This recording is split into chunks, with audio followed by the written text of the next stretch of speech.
The following program is a presentation of the Radio Talking Book Service in Omaha, Nebraska. RTBS programming is intended solely for individuals who cannot read conventional print due to a disability. Ineligible listeners risk infringing on copyright law, and RTBS is not responsible for any violations that may occur. It's time now for today's edition of Community Conversations. It's the interview program in which we dialogue with voices from the Omaha community. And here's your host for the program, the Executive Director of Radio Talking Book, Jane Nielsen. Welcome to Community Conversations. This is Jane Nielsen. I'm very pleased to welcome Mark Bolger with the Omaha Association of the Blind. You're the current president, right, Mark? Yeah, that's correct. Yes. And thank you for inviting me here. It's been a while, so it's good to get back and talk to you. It is, and I have to give credit to Ryan because he's the one that prompted me and said, we need to have Mark in here again. So here we are, and that is good. And, of course, there's been lots of changes in lots of different areas. And first off, I'd like to thank you for being an awesome partner to Radio Talking Book Service. And I appreciate it when we're allowed to come to your meetings and share what's going on with us. And you are very good about recommending us to your members and other people. And so we would not have the listeners we have without your support. Well, and one of the things that the Omaha Association of the Blind is we can't do everything ourselves, obviously. So we do financially support the very good agencies or services that help the blind. And you certainly, at Radio Talking Book, provide that much-needed niche, for those that are print disabled. And it's just kind of like an extension of a blind person's home. They feel like they know you, and so we're glad to support it. And I've always said, as long as I'm president, we'll always support Radio Talking Book and their mission. Yeah, and it's greatly appreciated. Yeah. And of course, I should mention Naomi Marion. She's a member of our board of directors. Yeah, and when I selected her, it wasn't hard to select her because she already was very familiar with Radio Talking Book. So it was a nice. It's nice to have people that actually use it and appreciate it. Serving on your board of directors. So. Exactly.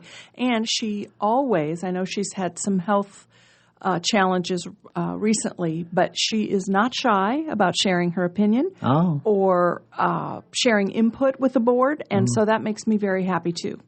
She's a great gal, and I'm glad she's been able to serve using her talents. Well, how about if we start off with a little bit of information about you personally, Mark? Yeah. Okay, well, personally, I guess I'm just a farm kid from southeast Iowa. I just hit the big 6-0 this year, so I feel like I'm getting older. I started out, I'm going to start out with what's most important, and I've got a wonderful wife. Her name's Jackie, and I got just a great daughter, Amanda. She's going to have her 25th birthday this year. So they're just my support network and my everything. And but I didn't want to forget them. But my background, after going to high school, I went to college to be in the carpentry trade, and in the 70s, there just wasn't many opportunities, so I decided I'd become an industrial arts teacher, and then I got out of school, and that was back when they were going from transitioning from vocational preparation to more college prep, and now they're kind of flipping back the other way. But then I ended up working in the meat industry. I started out as a draftsman, worked for Oscar Mayer Foods, and then about less than a year after I started, they said, we have this engineering opening. And I had all the business or the technical classes being an industrial arts teacher. So I ended up working in the meat industry and in the food industry. And it served me really well. I got to travel a lot. I think we moved 6 times for my work. And we lived in like 5 different states, and so it was really a rewarding career. And I also happen to be legally blind, and that's kind of what got me to the OAB, Omaha Association of the Blind. I realized that I needed to be around other blind people. There's value in encouraging one another and learning what I call tricks of the trade. And also, we get an opportunity to reach out and sometimes make a difference in our community. So I never thought of myself being as someone in the blind community, but that's where I ended up, and it's been rewarding. There's some really nice people that are blind, but even nicer people that care about the blind, and it's neat to meet people like Jane. That's the last 5 or 6 years has used her talents in the blind community to help sustain and keep Radio Talking Book going. And there are other states that are having difficulties. Yes. So I say we're lucky here in Nebraska to be able to keep our Radio Talking Book, and now it's neat that it's also, I'd say nationwide, but it's really worldwide because it's on the internet. Mm-hmm. So we've got something that it's amazing how it's changed since I've been around Radio Talking Book. How did you lose your sight, Mark, or were you born blind? I was born with a degenerative disease of the retina. Mm. It's called retinitis pigmentosa. I really didn't have any problems until I got maybe in my mid-20s. I started noticing I was losing some of my peripheral vision, and then I started stumbling over things, and then finally got a diagnosis, and as I get older, the vision gets narrower and narrower, and I was able to work a number of years as a blind person, and I was appreciative that my employer was able to work with me and accommodate me, and I would still travel all over the country, and they would sometimes. Meatpacking plants are kind of out in the middle of nowhere sometimes, so they would hire drivers and take me where I needed to go. So that's awesome. That was rewarding, and they accommodated me. It just got to the point where, in the busy manufacturing environment and being responsible for the safety of others, I just didn't feel comfortable working in that capacity. So I took an early retirement and decided I could use my skills elsewhere. And you're wonderful on the volunteer side with OAB and other organizations as well, right? Right, yeah. There are so many different opportunities out there. I don't think, as a blind person, you don't have to look too hard to find, challenges that need to be addressed, and people that could benefit from being around other blind people. I learned, to this day, I still learn stuff about being a better blind person just by listening to other people and how they cope, how they get along. And it's never been a better time to be blind with all the technology that's out there right now. And for you listeners, if you're not using technology, take that step. You'll never regret it. It's changed my life, and I'm still learning technology. And I'm an older guy. Sometimes I resist it, but it is so neat to be able to have access to information, using accessible technology. So tell us a little bit about the history of OAB. Okay. Well, OAB actually next year we'll be celebrating our 100-year anniversary. We've been around since 1922. Wow. There used to be, I'll call it a sheltered workshop, where some blind workers would work in a factory, and they were making canes and I think stuffing envelopes and doing other kind of piecework. And a couple of them decided, hey, we should get together outside, because they enjoyed working with each other, and they realized that it's kind of neat to hang around other people that know what you're going through. So they started meeting together in somebody's house, and then it just kept getting bigger and bigger because they realized that blind people are everywhere. And after probably meeting a couple of years, they realized that Yeah, we're a social group, but there's a lot of issues that need to be addressed, and so the Omaha Association of Blind has been around longer than like the national organizations, like the National Federation of the Blind and the American Council of Blind, and they actually, before those groups came along, were the advocates, not only for Omaha but for the state, and they got involved in establishing like vocational rehabilitation for the blind, and they were the organized voice. So eventually we just got bigger and bigger, and then a big moment in our history was about in the early 1950s. We had he was a wealthy realtor here in Omaha, and he had a blind daughter that was becoming an adult, and he understood the importance of housing and affordability and safety, and so he gave our organization, I think it was like $100,000, which in the 50s was a lot of money. Yeah.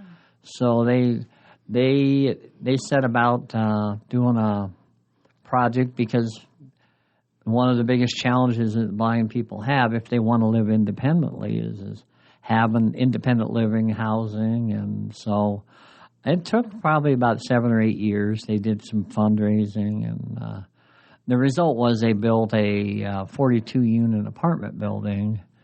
It's called Walter B. Roberts Manor, named for the generous realtor that donated the money. And when we originally opened the building in I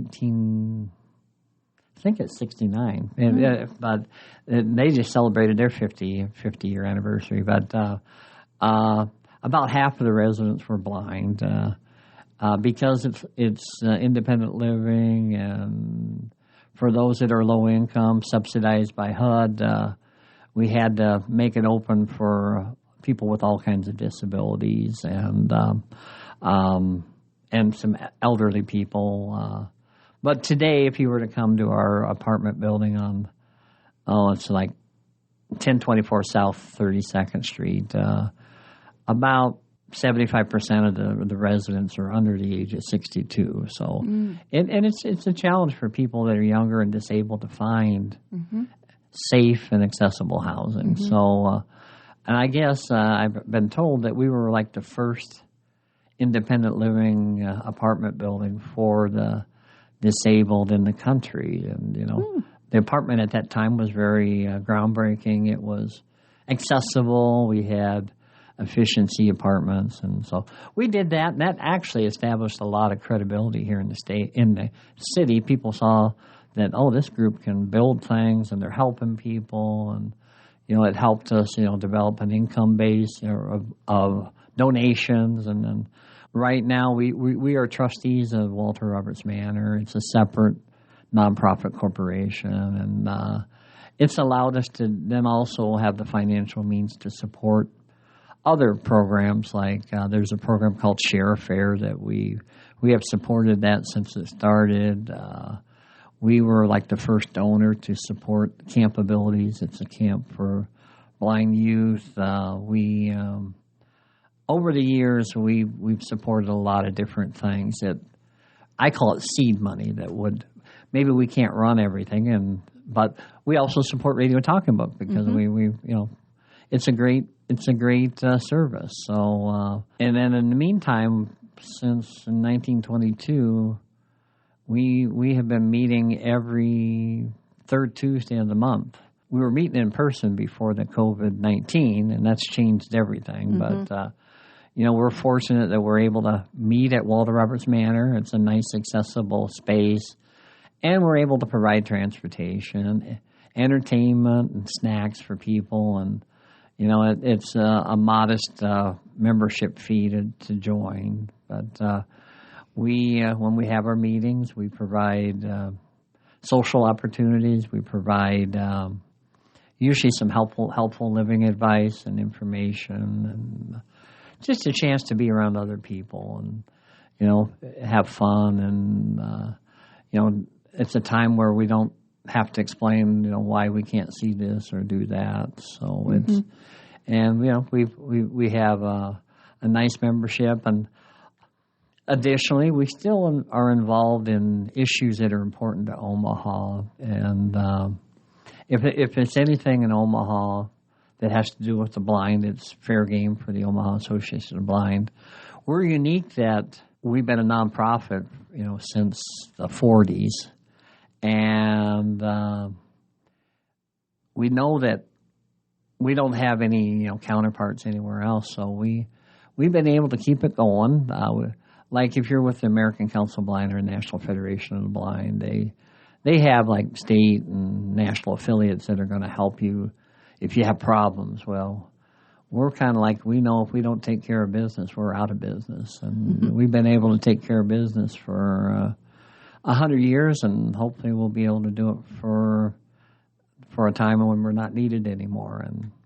And so it's truly been a neat experience for me. When I first became blind, I didn't know anybody else that was blind, and then the only people I met was older blind, and I didn't feel like I connected. So it was neat once I got connected with the OAB and got to meet other blind people and inspiring blind people, and it's really helped me cope with my own blindness, and then maybe be able to help others too.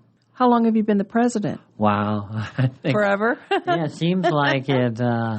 I think I'm finishing my 12th year as president, and I did one tour of duty as vice president. And when I joined the group, the guy that was president was Dick Slavin. He used to be the station manager here at Radio Talking Book. And he was like in his 80s.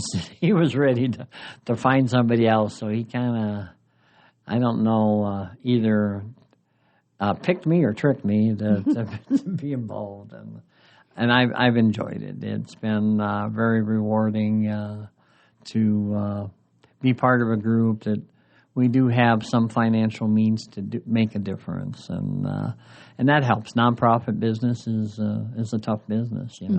It takes money to provide services, and we're blessed that we had some great donors a long time ago, and so that allows us to do the things that help blind people in the Omaha area. What has been the most challenging for you and the organization, Mark, during COVID? Of course, transportation's a challenge. Getting together, the isolation. In some ways, I'll say that the blind have probably fared better than a lot of populations during the virus because we kind of live that way anyway. We're used to kind of having to do things, differently and creatively. But the biggest challenge is not being able to meet in person. And one of the main reason that we meet or were established was to get people out of their homes, not just to be on the phone, but to get out of their homes and meet other people. And I look forward to the time when we can start meeting together in person. And I hope it's soon. But we also want to be safe and respectful. We have a number of members that have chronic health issues beyond blindness, so we want to be respectful of that. Right. We've started more and more meetings and networking events, and things are opening up, and so I've been going to some things in person. Sometimes you have to wear masks, sometimes you don't. Most times you're socially distanced.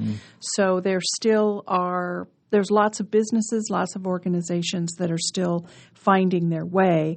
And I think the most important thing is to follow the rules where you're going and be accepting of everyone wherever they're at in their own journey with that. And so especially with the elderly population, which is the majority of our listeners as well, we're very cognizant of things being safe for them. We've made all kinds of adjustments here in our studios and office to keep our volunteers safe, and we will continue to do so as well. Well, you made me think of something that's really the blessing in all of this for the blind is with Zoom meetings and people working from home and different opportunities. It's shown employers that maybe they should take a chance on hiring a blind person because they can work from home on the phone or computer, and with accessible equipment, they can do the job just as well, if not better, than a sighted person. And a lot of the technology and acceptable business practices have evolved to allow, like, people that are blind and maybe homebound or with transportation issues or living in remote areas, opportunities to work. And if you're sitting at home now and you think, well, I'd like to work, but I really don't know how I could get somewhere or what opportunities they are. There are opportunities out there, and you need to explore that. If you're 70 years old and you have a desire to work, get some new skills. I also serve as a commissioner for the blind for Voc Rehab, and if you're willing to work and you've got a good attitude, there are employment opportunities, and this is a great time to jump in and get employed, because if you were to talk to most blind people, the two biggest challenges we have are employment and then transportation, and I'd throw housing in there. So those are the three issues. So. I see in my daily life folks with disabilities all over the place in work environments. A lot of your bigger companies, especially, Walmart, Target, Hy-Vee, probably Fairway Bakers, all of them. I hate to throw names out there because I know I'll miss some. But I think a lot of them have programs, and they will work with folks that need a little extra training, a little extra assistance, whatever.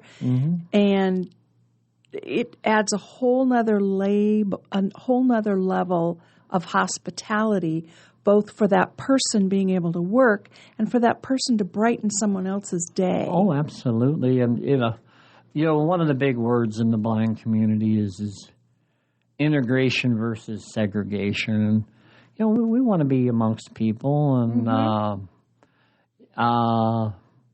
I think this is my belief and my experience that, most people can do something. We can't do everything. But if you're willing to have a good attitude and willing to develop some alternative skills, not only can you live independently, but you can also, if you have a job, then you can afford nicer housing. You can afford some transportation. You can choose where you live and choose where you work. So I think in everything about blindness, it's all about attitude. You got to just say, I'm not going to just settle for anything less than what I want to do. And if you want to do things, there's technology out there, there's support, and that's one of the things OAB does. We try to just encourage people to go out and follow their dreams. What are some resources for folks that do want assistance with employment? Are there agencies or people that help specifically with the blind and visually impaired? Yeah, well, absolutely. The commission, I suppose. Yeah, I'm just going to start and finish with the Commission for the Blind. It is a state and federally funded services. They provide. We're fortunate in the state of Nebraska that we have a separate Voc Rehab agency for the blind. Only about half the states have that, and why that's important is a lot of learning and doing and is learned by watching other people do things. And when you're blind, you can't necessarily do that. So, they work with us on how to have access to computers, to have good travel skills, how to live independently with doing things differently. But some of it is work-related skills, and some of it is life skills as a blind person. And I do believe here in the state of Nebraska, we have a very good Voc Rehab agency for the blind. It's called the Nebraska Commission for the Blind and Visually Impaired. And, if they will help you. There's 3 tracks if you're blind. If you're blind and you want to work, there's a lot of funds out there to help you because it's a great investment. If they can get you from being dependent upon SSI or SSDI to being gainfully employed, what a great investment, what a great return that is. Sometimes there's people that maybe they have vision loss in their, let's say their late 40s, 50s, and maybe they just don't want to return to work because for whatever reason. Then they can offer independent living skills, and there's not a lot of funds there, but they will help you how to live in your home more independently. And I always say, if you had the right skills as a blind person, would you want to work? And most people say, well, if I could do this, I would. And so, again, then the third one is older blind, and that's for people that maybe aren't working anymore, but they still want to remain independent, and there's money to help you with training. Most older blind people would rather stay in their homes and go live in assisted living or a nursing home, and I tell you, it's a lot cheaper. You get a lot if you can live in your neighborhoods independently as a blind person. Who doesn't want to do that? It's a win-win-win for everybody. So, the Commission for the Blind is I think it's our federal and state dollars at work. It's a great investment. That's where I would start and get signed up for their services. And the only thing I would say is if you're going to do this, you got to have a good attitude and be willing to try and willing to learn things. And because it's like I've said earlier, it's all about attitude. Mm-hmm. Mark, do you have some contact information for our listeners if they want more information about OAB or the Commission? Yeah. Well, I'm an internet and Google person, and I'm just going to say I don't even keep a phone directory anymore. But if I wanted to know something about Omaha Association of the Blind, just go online and. We're in the phone book. We're one of the few nonprofits that still have a landline, so you can call an operator and say, "Can you give me the number for Omaha Association of Blind?" and they'll give it to you. Do you know it? Can we give it to our listeners? I should know it, but I don't have it. Well, that's okay. I just Googled it while we were talking. Omaha Association of the Blind. 402-341-3017. Does that sound right? Okay, That's cool. the one. All right. 402-341-3017. Okay, and do you have a website as well? Yeah, Omaha Association of the Blind.org. Okay, all just spelled out. As a blind person, a lot of times people will come up and approach you because you are a blind person. And, one of the things I feel that blind people should have a responsibility for giving back. So when as a blind person, if you've gotten some services somewhere that's helped you, help other people by, recommending it, talking to them. If you're out somewhere, refer them to things, and also as a good resource, keep up on what's going on so that you can not only help yourself but help others. And because I can't tell you how many times I get calls and say, there's someone at church who's blind, and we know that you're blind. Can you help them or point them in the right direction? I'm always thrilled and honored to do that because a lot of times a 5-minute phone call from me will get them directed in the right direction, and I don't have to help them anymore. Thank you so much, Mark, for coming in and for supporting Radio Talking Book Service all these years as well. Well, and I'd like to thank you, Jane. You came to Radio Talking Book when we needed a good leader, and I know that you're a good business person and a great executive director, and you understand nonprofits, and you learn the blind stuff. And, you don't have to be an expert in blindness, but as long as you just care about the blind, like I know you do, it's amazing what you can accomplish. So thank you for your years of service, and I think you've served us well, and we wish you the best of luck in your next venture in life. So thank you. You bet. Thank you, Mark. You've been listening to Community Conversations on Radio Talking Book. It's the interview program that brings you voices from the Omaha community.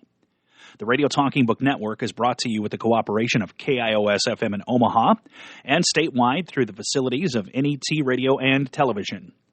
We've been proudly serving our blind and visually impaired listeners for 46 years. Thank you for being a loyal Radio Talking Book listener and supporter.